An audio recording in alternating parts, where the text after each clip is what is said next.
vídeo, né? Ou melhor, o vídeo exatamente sobre a ética aristotélica. Bom, para a parte da ética aristotélica, eu vou gravar um único vídeo, porque não tem muito o que ficar esticando nessa parte. Vocês podem ver que tem alguns vídeos que eu estou com o microfone, outros sem. Eu estou testando. O microfone ele não é o ideal, o microfone que eu tenho não é o ideal para gravação de vídeo, ele dá muita microfonia. Então, às vezes, dá uns chiados aí, então eu não sei se é o melhor. Só que o problema é que se eu não pôr o microfone, tem barulho da rua, acaba atrapalhando. Então eu vou tentar, vou ver o que fica melhor. Tô tentando ficar longe da caixinha que projeta o som, deixando ela junto da câmera para ver se dá menos microfonia. Não sei como é que vai ficar, mas vamos tentar. Enfim, é vídeo caseiro, também não vou ficar me sacrificando muito, ou profissionalizando muito a coisa, porque não tem como, não vou investir para isso, gente. Bom, em relação a ética aristotélica, entrando propriamente no assunto.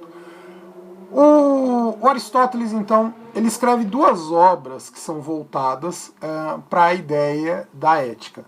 São elas a Ética Nicômaco e a Ética Eudemo, acho que é. Enfim, a mais importante, a que acabou ganhando mais destaque na história, na filosofia, é a Ética Nicômaco. Nicômaco seria o filho do Aristóteles, então ele escreve a obra meio que como se estivesse dando conselhos ao filho. E aí, o grande objetivo da ética aristotélica é a eudaimonia. O que é isso? A gente costuma traduzir a palavra eudaimonia por felicidade, o que não está errado, mas talvez ela não seja tão completa. Daimon, em grego, que a gente costuma meio que traduzir como demônio e tal, é uma força, é algo assim, é um gênio, é algo meio que um sobrenatural agindo na gente. A eudaimonia seria essa força boa, porque eu, né, no grego, significa bom. O Sócrates falava que ele era aconselhado por daimons, né, a fazer as coisas que ele fazia, por isso que ele não parava de fazer as suas abordagens, buscando a verdade e tal. Então daimon é uma coisa meio que o sobrenatural agindo no ser humano, são forças sobrenaturais, são espíritos, enfim. A eudaimonia seria esse bom espírito, essa felicidade. E para o Aristóteles, a eudaimonia, ela está no meio termo. Em você procurar fazer o que é equilibrado. Nem o excesso e nem a falta. Toda a ação, seja ela excessiva ou seja ela no excesso, na carestia, são ações que elas não são aconselháveis. É isso é dessa forma que o Aristóteles vê.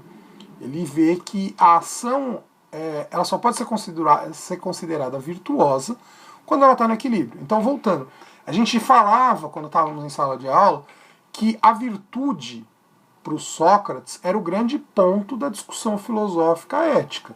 O que é a virtude? Para o Sócrates, virtude está relacionado ao conhecimento, está relacionado à prática do bem e tal. Para o Aristóteles, só dá para a gente falar de conhecimento, de prática virtuosa, quando a gente busca a justa medida, busca o equilíbrio, busca o meio termo. Ele vai praticamente dizer que existem dois tipos de comportamentos, de ações que nós desenvolvemos. As ações que são as naturais, então são aquelas que a gente faz porque vem da própria natureza do ser humano, é coisa que vem da nossa própria natureza, eu não preciso pensar para agir. Eu sempre costumo dizer que se a gente for parar para pensar, a gente tem duas grandes ações que são naturais. É se alimentar e as necessidades especiais, as necessidades fisiológicas, melhor dizendo. Se a gente for parar para pensar, é só isso que é necessidade, que é hábito, que é comportamento natural. Talvez a gente até poderia pôr a questão da relação sexual, mas a relação sexual, ela ainda assim, ela passa por formas de se fazer, né? Então, na verdade, e aí eu vou deixar mais claro quando eu falar a questão do hábito, mas a grande questão é que para o Aristóteles tem os comportamentos que são naturais, são aqueles que a gente não tem como fazer, que não tem como fugir de fazer, e tem aqueles comportamentos que são os habituais. O hábito, Aristóteles diz que é como se fosse uma segunda natureza. É aquilo que a gente aprende, aquilo que fica tão impregnado no nosso ser, que a gente acaba não conseguindo não fazer. Mas não porque é algo natural, é porque é uma necessidade. Mas ele se torna uma necessidade. Eu sempre uso como exemplo a ideia de escovar os dentes de manhã. Quando a gente acorda, a gente já, né, quando a gente tem o hábito de escovar os dentes, a gente já acorda com tal necessidade, já está tão entranhado na nossa mente a necessidade de escovar os dentes, que a gente pega, a gente vai lá para o banheiro, enfim, para onde tem que ir, escova os dentes e acabou. Né? É algo que surge naturalmente. Então isso é um hábito. Hábito é tudo aquilo que a gente aprende. E se a gente for parar para pensar, quase tudo que a gente faz é hábito. Né? Porque eu falei, a questão da alimentação é uma necessidade. A gente precisa se alimentar. Mas a alimentação em si não é... Mas as formas que a gente se alimenta são habituais. Porque afinal, o que se come aqui no Brasil, de repente, é diferente do que se come na Europa, é diferente do que se come nos países aqui vizinhos, enfim, os hábitos alimentares, até, inclusive a gente chama de hábitos alimentares, são diferentes. Então todo hábito, tudo que a gente faz praticamente é hábito. A própria questão de se vestir não deixa de ser um hábito. A gente se acostumou, a gente aprendeu, a gente, em situação normal, a gente não sai pelado de casa. Mas é um hábito, é uma coisa que a gente aprendeu. Se torna natural, mas não é natural. Natural no sentido de que a gente já nasceu programado para fazer isso, a gente não nasceu. A gente aprendeu no decorrer da vida e acaba ficando tão ligado àquilo que a gente se prende àquela questão, se torna algo cotidiano, algo habitual. E aí Aristóteles divide os hábitos em dois. Hábitos bons são as virtudes, os hábitos ruins são os vícios. O que é o hábito bom? É o hábito que está no meio termo. É aquilo que é equilibrado. O que está o que está no excesso ou na falta é visto como hábito ruim. Então Aristóteles, ele tem toda a ética dele está toda voltada para essa questão do meio termo.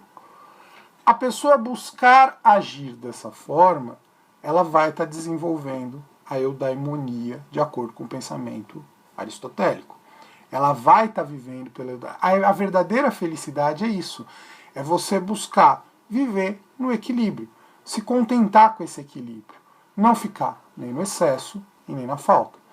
E aí, o caderninho do aluno antigo, né, trazia um exercício que trazia situações assim. Você punha lá, situação, por exemplo, de excesso de coragem. A pessoa que tem excesso de coragem, ela sai desafiando qualquer um, tal, sai entrando em áreas perigosas e xingando meio mundo e tal, porque ela não tem medo de nada. E automaticamente ela vai acabar morrendo nessa de querer desafiar qualquer um. A pessoa que não tem nenhum tipo de coragem, ela tem medo até de sair de casa, porque ela tem medo de morrer, tem medo de que aconteça qualquer coisa, enfim. No momento atual, talvez todos estejamos nessa situação. Mas o Aristóteles prevê até isso, né? Essa questão de o que é a justa medida também. A justa medida ela não é um mesmo para todo mundo e em todas as situações. A justa medida ela depende muito de situação para situação, de época para época e de pessoa para pessoa. De repente, para uma pessoa, estar na justa medida é uma coisa, estar na outra é outra. Vai depender muito das necessidades de cada um. Mas o que é importante é que não seja nem excessivo de um lado e nem excessivo do outro. Nem excessivo no muito e nem excessivo no pouco. Nem seja o excesso ou a falta. Esteja sempre na justa medida. Todos os nossos hábitos têm que estar no equilíbrio. Porque se eu faço demais alguma coisa, eu estou no vício. Se eu faço de menos alguma coisa, eu também estou no vício. Né? Então, é o quanto algo pode ou não prejudicar outras pessoas. E o quanto esse algo é excessivo ou não. Então, basicamente, a visão de justa medida no pensamento aristotélico, ela está por aí, ela passa por essa ideia. E isso é o comportamento virtuoso. A postura ética, o comportamento ético, é o comportamento que busca a justa medida. Não tem muito mais o que falar, então basicamente, só dando uma recapitulada. A ética do Aristóteles também vai se basear na virtude, em tentar definir o que é virtude. Virtude está relacionada à prática do hábito, ao tipo de hábito que se incentiva, que se busca desenvolver. O hábito equilibrado, da justa medida, é o hábito virtuoso. Todos os hábitos que estão de alguma forma fora desse equilíbrio, que sejam ou excessivos ou faltantes, isso para ele é visto como vicioso. Então, a grande tônica do pensamento aristotélico é você buscar fazer com que a pessoa desenvolva prazer, não prazer no sentido corporal, mas prazer em ter gosto, né, em perceber as vantagens de ter o hábito bom sendo desenvolvido, o hábito virtuoso sendo desenvolvido. A verdadeira felicidade é aquela daquele que sente felicidade por estar desenvolvendo os hábitos bons, os hábitos equilibrados, as virtudes. A pessoa que vive na felicidade do vício, para o Aristóteles, ela está muito presa ao corpo. Aí a gente vê até uma certa herança lá do pensamento do Platão, que depois vai ficar um pouco mais claro quando eu for falar lá, principalmente o pessoal do terceiro ano. Mas o Aristóteles, ele vê que a verdadeira felicidade, ela parte para o equilíbrio. Né? É buscar fazer com que a pessoa sinta-se feliz por estar no equilíbrio. Essa pessoa precisa perceber que só existe felicidade se você parte para o equilíbrio. Se o hábito não é equilibrado, ele não é um hábito bom e não deve ser desenvolvido ou deve ser combatido. Por mais que ele possa me trazer prazer, mas a ideia de felicidade, a eudaimonia, ela é mais do que simplesmente uma satisfação de prazer. Ela é algo mais amplo, de acordo com o pensamento aristotélico. Bom, basicamente é isso que eu queria trabalhar nessa abordagem sobre a justa medida aristotélica. Então eu vou encerrando o vídeo por aqui. Acredito que a matéria de segundo ano, agora só falta falar sobre o pensamento do Kant, que aí já foge um pouco, Kant já está bem depois, tal, já é outra situação. Mas eu também logo vou começar a falar de Kant para o primeiro